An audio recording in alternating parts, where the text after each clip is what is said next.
It's not every day that I get to record a podcast episode and catch up with an old friend at the same time.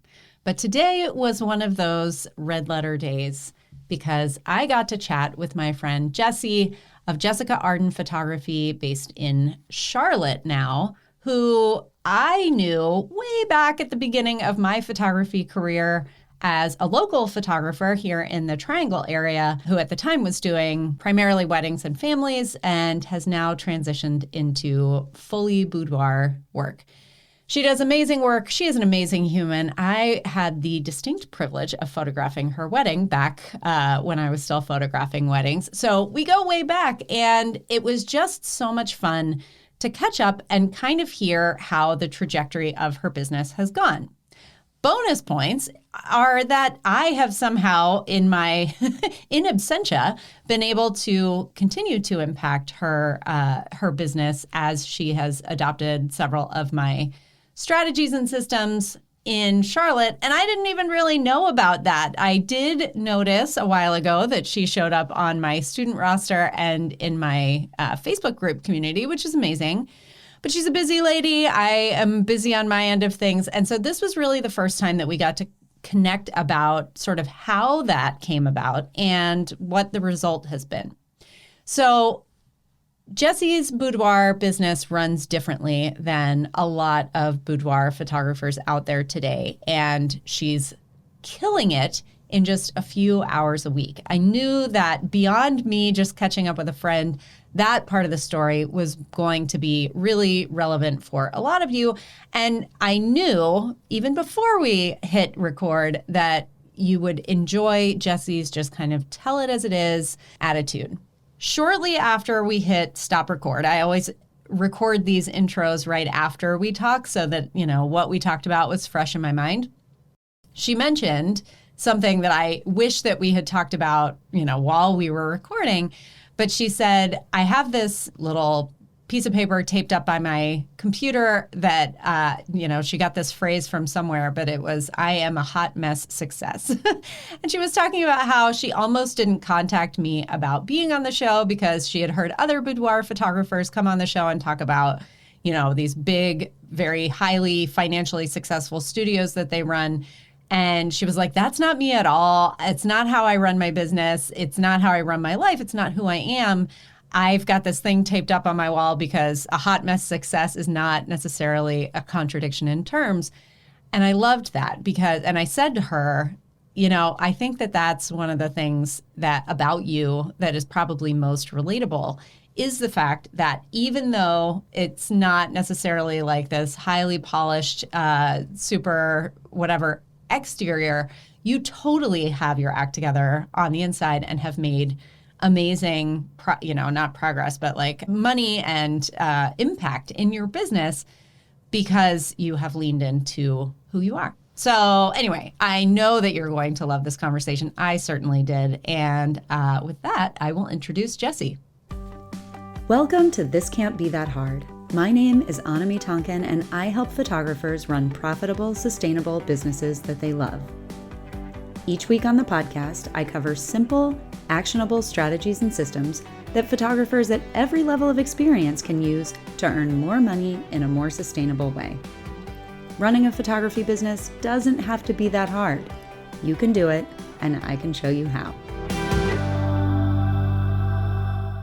Jessie, welcome to This Can't Be That Hard. I am super excited to be having this conversation and to be seeing your face. It has been way too long, my friend. How are you? I'm good. I'm so happy to be on the show. I'm really excited. Yeah. Oh, well, I'm a fan of yours as well. I have been for a long time. How long was it ago that you moved out of the Triangle? We moved to Charlotte in 2015. Oh my gosh. 2016. We got married in 2015 and then we moved in 2016. So it's been a while at this point. Time flies. I honestly cannot believe that. And now you have like a whole new human in your life and all of those different things. But more to the point of what we're going to talk about today, you have essentially a whole new business. You have transformed your business. So let's start with that. Let's talk about your story and sort of your trajectory in photography and kind of how you got to where you are right now. Sure. Okay, cool. So I am currently a boudoir photographer, and I like to joke about how I've just always been a photographer because I started in the darkroom in middle school, and then I just never really thought that I would do anything else. I was just like, I'm a photographer. That's who I am and what I do. In what capacity that was going to be, I wasn't exactly sure, but I knew that I was going to be a photographer. So I have a degree, not that Love it. anybody ever asks me about it or, wants to see my resume or anything like that, but I do have a degree in technical photography. So, I've studied photography for a long time. And then when I started working in photography after college, I was a portrait photographer. I actually worked at a portrait studio in the DC area. Nice. And I worked for other photographers for a while before going out on my own to shoot family portraits and weddings. But I, for a long time, did everything. I did events. I did bat mitzvahs. I did newborns. And then I really kind of streamlined it where I really mostly just wanted to do weddings and families, but also, maternity here and there. And so I had done a bunch of different stuff and I loved it for a really long time. I loved doing weddings for a really long time. I loved photographing families. I loved newborns for a really long time. But then basically after my daughter was born, pretty quickly, I realized that I didn't want to be traveling every weekend. I was doing a lot of, when I first moved to Charlotte, I was doing a lot of back and forth to the Triangle. Yeah. Like at least once a month for like the first year or whatever. But then I got pregnant and I was pretty much like, this is not a sustainable thing. Yeah. And I was, establishing myself here in Charlotte as well. But I realized that I just wanted to make some changes there. I didn't want to keep shooting weddings every weekend. So I decided that I was going to retire from weddings at a certain point and that I was just going to focus on families. But then I realized, actually, I think that when I was pregnant, I did like a boudoir giveaway kind of thing. Like I did like a boudoir promotion thing. So I shot a bunch of boudoir sessions the year that I was pregnant and I loved it. I'd done a few before, like I had a bride that had wanted to do it. But after I did that, I was like, this is really fun. And this is also really, I think, suited to me as a person, like the wedding industry.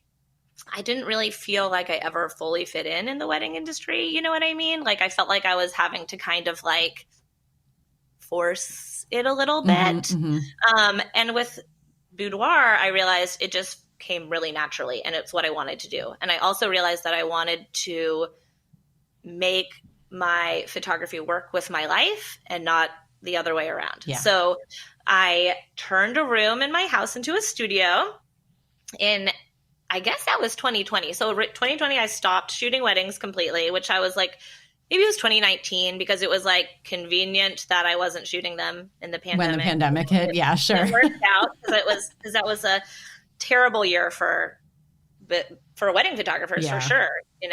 Everything was rescheduled and stuff. So I was happy to be out of that. And I really started thinking that I could have people in my home and on my time to do boudoir photography. And so I painted this room and I made a studio and I kind of started doing it. I also, the last time we talked, I was telling you that I still hadn't let go of this idea of doing babies and boudoir. Yeah. Because I feel like I'm kind of takes me a little while to come around to an idea, and the idea of like fully letting go of everything else was hard for me to come around to. Sure. And then eventually I was like, I really just want to focus on this, and that's what I've been doing.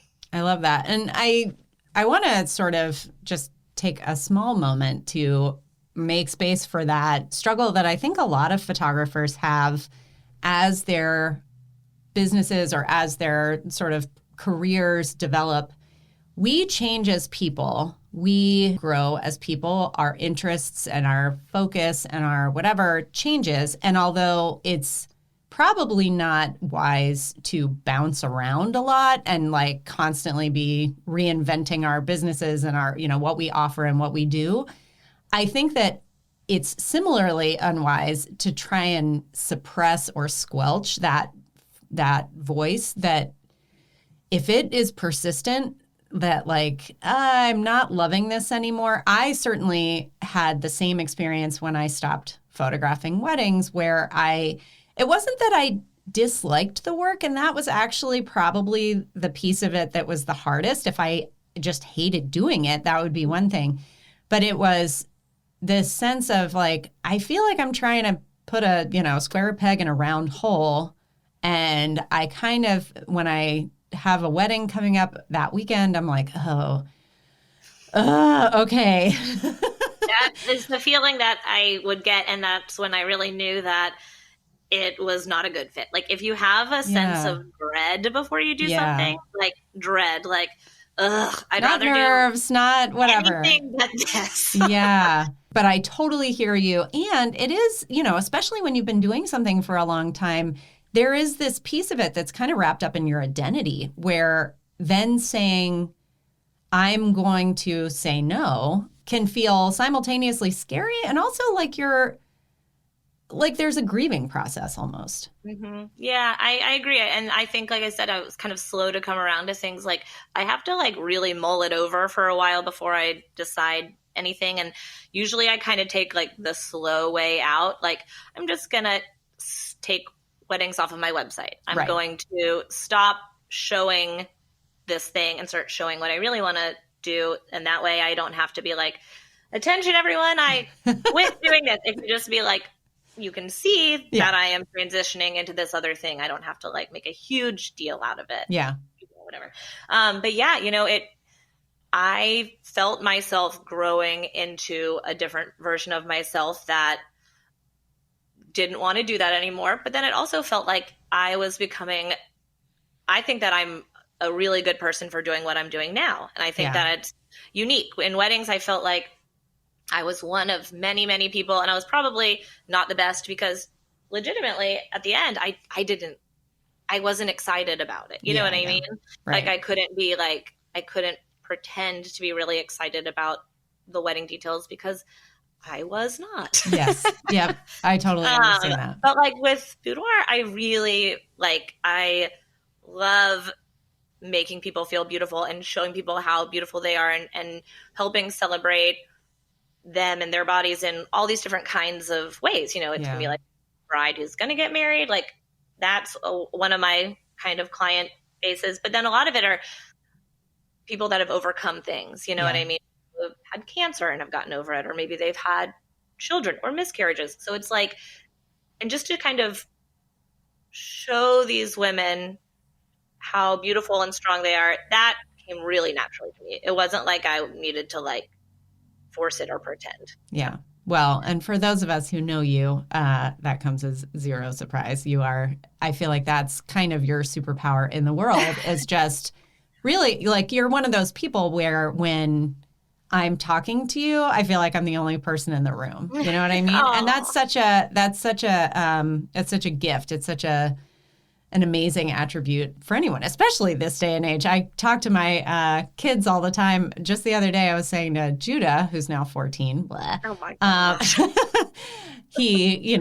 we're doing the whole like, okay, you have to put your phone down. Stop looking at your phone. Stop looking at your phone. And I was saying to him the other day, he was like, I'm listening to you. And I said, you need to work on the skill of showing someone, even if you are listening to them, like having an undistracted conversation is a dying art form, and it is a valuable one. So I agree. Yeah. And I do think that one of my superpowers is that I make people feel comfortable. Yeah. You know what I mean? And I think that's part of it. Like most of my clients, when they're done, they're like, I was nervous, but there was nothing to be nervous about. And I think that I'm good at being like, it's just me. Yeah. Like, it's just me. It's cool. Like, just, there's nothing to be worried about. Like, I love that. Yeah. So good. I'm like, it's just me. It's just bodies. It's just photos. Yeah. Totally. Don't worry about it so much. All right, so let's transition into the business side of things. So you've got this business that was sort of a multi-focused, first weddings and portraits, then portraits, but it was, kind of all over the place. And as you were making that transition into just boudoir, tell me a little bit about what was going on behind the scenes with your business and what your goals were and how, like, what you saw as problematic that you wanted to fix? So I was figuring out a way to get boudoir to work, my photography business to work in my time frame. So I had done a lot of things with family sales that were the same kind of idea of basically the simple sales system, but it wasn't perfected and it felt kind of messy. And especially since I was like still doing family stuff and then also trying to do boudoir stuff, I was trying to figure out a way to kind of streamline everything. And I saw your simple sales blueprint and I was like, I trust Anami and I want to hear her perspective on how to do this in a way that I don't need to add more face-to-face time with my client. Because like I said, I was really trying to fit it into this tiny little couple of hours that I had. Sure. And when I looked into the simple sales blueprint, at first I was like, well, I'm kind of doing some of this stuff already. And so I was like, but I want to hear the whole inside perspective. And I was pleased to find out that I had been doing some of the things that you recommended already, and then very pleasantly surprised that there was a full system behind it that helped do all the things that I was really not doing.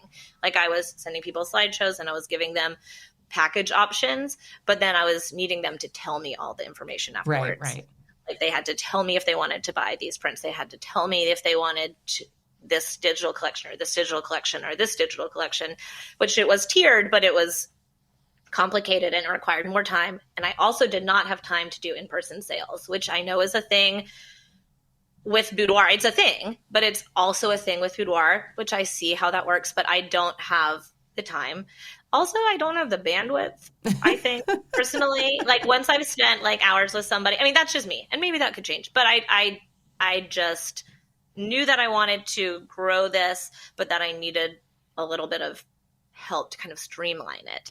And simple sales did that. That's amazing. I feel like, and that was certainly one of the things that I wanted to get into with you, because within the boudoir community, it really does seem like the truth that's out there, and I'm putting truth in quotation marks, is that, boudoir is still very much an in-person sales type thing. And I've had people on the show, and we all know, if you've listened to me for any period of time, I have no problem with in-person sales. I feel like they can be extremely profitable. It works really well. But on the one hand, I feel like there are photographers out there who want and need a more streamlined process. But on the other hand, and this is perhaps even more important, there is an entire segment of the population that I know is not looking for that. They're not shopping for, I want to have 1,000 meetings. Picture this. You are a busy woman. You're a parent, maybe you're, super busy with your career, and you get drawn in with the idea of boudoir. And then every single boudoir photographer that you can find is like, great, you're going to come spend a week with me while we do this whole like song and dance. Even a solid day. I'm like, who's got a day? And like, I just feel like I have no doubt whatsoever that is a stopping point for a lot of women. It's like they're interested in it, but then they see how much is involved, not just financially, but also just the time and the back and forth and like being sold to with pictures of your naked body in front of you or your semi-naked body. That's got to be a turnoff for some people. Yeah. I think it would be for me. And so anyway, the idea that I am such a believer in the fact that there are clients out there for all kinds of different business models, and giving people those options is just as valuable as sort of recognizing that that's what you want and need in your stage of life or in your personality or whatever. So I just, I feel like that's so valuable. Yeah, I agree. And I do think that a lot of my clients are like that because, for example, just the other day, my last client that I had in here, she was running out the door for a school pickup with her full face and hair. And I was like, are you going to wash that off before you get home? She's like, oh no, honey, I'm going everywhere with this hair and makeup today. But like, it is that kind of thing. Like people have very busy lives, and maybe if you don't and you have a lot of extra time to do that, then I wouldn't be the fit for you or whatever. But I do think that I am a fit for a lot of people, and the Simple Sales Blueprint has allowed me to do all the things that I want to do, have all that impact. And then also I mean, pick time has been great. Like I can design, they tag their favorite images for their album. I see that. I design their album for them. I send that to them. They can then tweak it back and forth. So it's the whole interface has been really helpful and conducive to boudoir with my limited time that I have. It's been great, actually. Yeah. Yeah, that's amazing. So how long have you been running Simple Sales now? I think 2020. It was 2020 because I was officially retired from weddings, and I was dreaming about this Babies in Boudoir plan. I was dreaming about making this studio space a reality. Mm-hmm. And I was like, I really need to figure out a way to take all of my good ideas and make them into systems. And I'm not great at that. Mm-hmm. I'm great at a lot of things, and that is not one of them. Like I will do the same thing over and over and over again without like making it a system. Yeah. Because that's not my strength. And so I felt pleased when I was like, I felt validated when I did the Simple Sales Blueprint, was like, I was already doing that. And then the next thing was like, oh, but this fully improves this thing that I was already doing. Like I was already doing like a slideshow for impact, but it wasn't like with a time frame, and it didn't have like follow-up emails. It was just like impact question mark. You know what I mean? Like I was shooting for that, but it wasn't, I wasn't like really guaranteeing that. Sure. So I felt validated that it felt like an improved version of what I was kind of trying to do, but had not figured out yet. You know what I mean? Yeah. Isn't that amazing how it like you can have 9/10 of the pieces of a system, but it's sometimes that 10th piece that makes everything kind of click into place. I feel like, in no way, shape, or form do I believe that the Simple Sales System is anything other than what it purports to be, which is simple. However, there are some like specifics in there, and I can thank Carolyn Fong, who has been on the show before, who's also a friend, who was also using in fact, I think that she started using Simple Sales before I was officially teaching it, but like she and I had talked about it, and I had sort of talked her through the process. So she set it up in her business and she was running it, and she was like, yeah, it was great. But then at some point she was like, you know what, I'm just going to take the course. And then she ended up writing or like sending me an email that I have used as like a testimonial many times, where she was like, it was like a full systems audit for my business, where everything just went from good to great. Like it all kind of gelled. So you know how it is when you're working with or for a friend of yours, and it's almost like the pressure is on even more. And you're like, oh gosh, what if it doesn't work? Is it's going to impact our relationship? So I'm always extra flattered and a little bit relieved when I hear back that like, no, it really is working well. So tell me a little bit about what your hours are like these days, now that your kiddo's older and, more full-time in school. Like what does your business look like? Well, so my daughter's now in kindergarten, and so she does have longer hours, which is great. It's wonderful because I had been really like squeezing things into this 3.5 hours. And the routine was that my client would show up while my child was still here. Right. And I would make the same joke every single time. I'd be like, here's our assistant for the day. And then I'd be like, just kidding. I'm about to take her to preschool. Here's your hair and makeup. Hang out. And like, they're in hair and makeup for like an hour. So I like go do my thing and come right back. But it was a little hard. So now I have the time, and I shoot on Mondays, Wednesdays, and Fridays. Nice. She's now in school all the way through the week. So I shoot Monday, Wednesdays, and Fridays. You show up at 9:00 in the morning, you're done by noon. And so I have that. I've kept that the same, but now I have room so that after the session, I'm not running out the door for preschool pickup. I am, culling my images. I am downloading. I am backing up. I have more time to do the things instead of like the bare minimum, which is what I had been doing, I feel like, for couple of years. I mean, that's not completely true, but we all have seasons. On session day, there was no time for any other work. Right. It was like full session. That's all that I was doing in that day.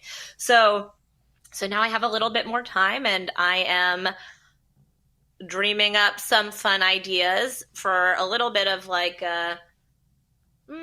I don't know exactly how to explain it because I haven't fully formed this thought yet, but for some reason, advertising myself as it's me, I'm a photographer, always kind of felt difficult to me. But advertising or marketing or promoting the feeling of feeling good about yourself and self-love and self-care and all that feels way easier to me. And I like the idea of kind of creating a community and not just marketing myself as a photographer. So that's what I'm kind of like dreaming up. Like I'm just dreaming about having little events for women to get together. So I'm just making up some things, dreaming big. I've got some ideas for some crazy sessions. I don't know. I have space and time to kind of like make some plans and get a little bit more creative instead of just being like, is the studio clean and is my child's hair brushed? Okay, out the door.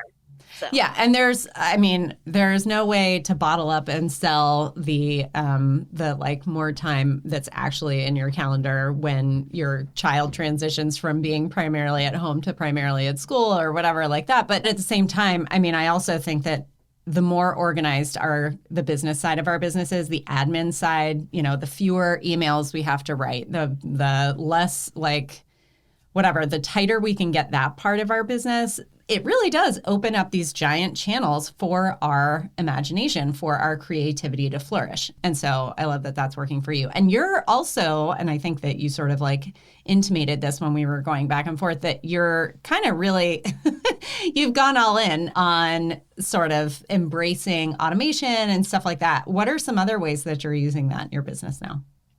So I have always been just me at home. I have people that I work with and I have my makeup artist. I have, different people that I work with, but most of the time it's just me here having these ideas and then trying to kind of like focus them in. And so I have been using different forms of AI to really help me with things in a way that I've always wanted to have like a real person in the room that I could bounce ideas off. I've kind of been doing that with like ChatGPT and different AI. So I use Imagine for my editing, which has been a huge time saver. Nice. But then I use ChatGPT when I'm like, basically as if I was bouncing ideas off of a person in the room. Yeah. So I will write an email or I will write a newsletter. And writing has never been my strength. Writing has been a roadblock for me for years because I just don't feel great about it. Like I'm a visual person. I'm a big picture person. Like I will write a caption and my husband will be like, did you see that it's grammatically incorrect? And I'll be like, is it? And he's like, did you read it before you posted it? And I'm like, I think I did. Like I just scan over things. Like sure. I like having somebody that I can bounce ideas off of. So what I'll do is I'll write a newsletter or something and I'll put it into ChatGPT. I'll be like, is this good? Or I'll be like, can you make this sound a little bit more friendly, or can you make this a little bit more concise? Or, like I have these ideas, like I have this idea for this something and I'll type this idea and I'll be like, can you like streamline it and put it in like bullet points? And then I'll be like, oh my gosh, I did have a good idea. It's just good to like look at it in a different way. So I've really used it as if I have like a friend, a robot super non-judgmental friend who has all the time in the world right when you need them.